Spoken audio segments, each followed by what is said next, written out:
भूतिया बावली का रहस्य। एक सुदूर गांव जिसे लोग शांतिपुर कहते थे, वहां एक पुरानी बावली थी। इस बावली के बारे में कई कहानियां प्रचलित थीं, लेकिन सबसे चर्चित कहानी थी कि इस बावली में रात के समय अजीब-गरीब आवाज़ें आती थीं और जो भी इन्हें सुनता वह गायब हो जाता था। गाँव वालों ने कई बार इन आवाज़ों की जांच करने की कोशिश की, लेकिन हर बार असफल रहे। लोग दिन में ही पानी लेने आते थे और शाम होते ही वहां से दूर चले जाते थे। गांव के बुजुर्गों का मानना था कि यह बावली भूतिया है और वहां किसी बुरी आत्मा का वास है। एक दिन गांव में एक नवयुवक अर्जुन अपने परिवार के साथ आया। अर्जुन ने गांव वालों से इस बावली की कहानी सुनी और उसे इस रहस्य को सुलझाने की ठानी। उसने गांव वालों से कहा कि वह रात में बावली के पास जाकर इस रहस्य का पता लगाएगा।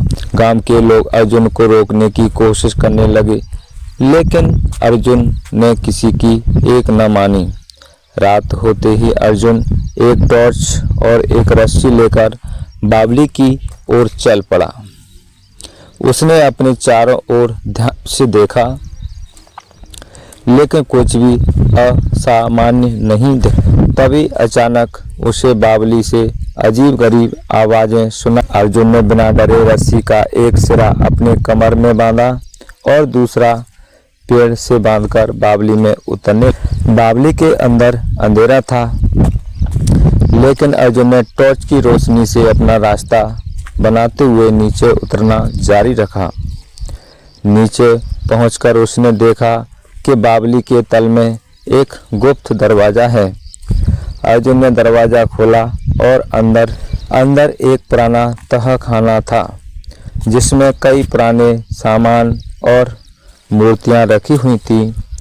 अर्जुन ने गौर से देखा तो उसे समझ आया कि यह आवाज़ें दरअसल तहखाने में हवा के बहाव और पुराने सामानों के हिलने से आ रही थीं।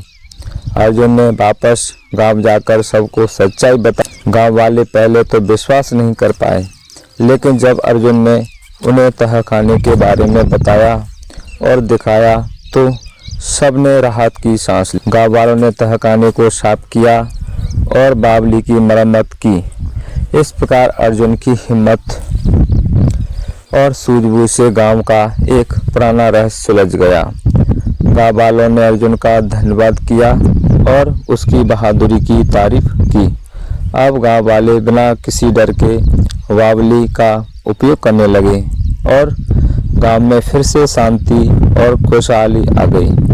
यह कहानी हमें यह सिखाती है कि जब तक हम अपने डर का सामना नहीं करते, तब तक हम सच्चाई का पता नहीं लगा सकते।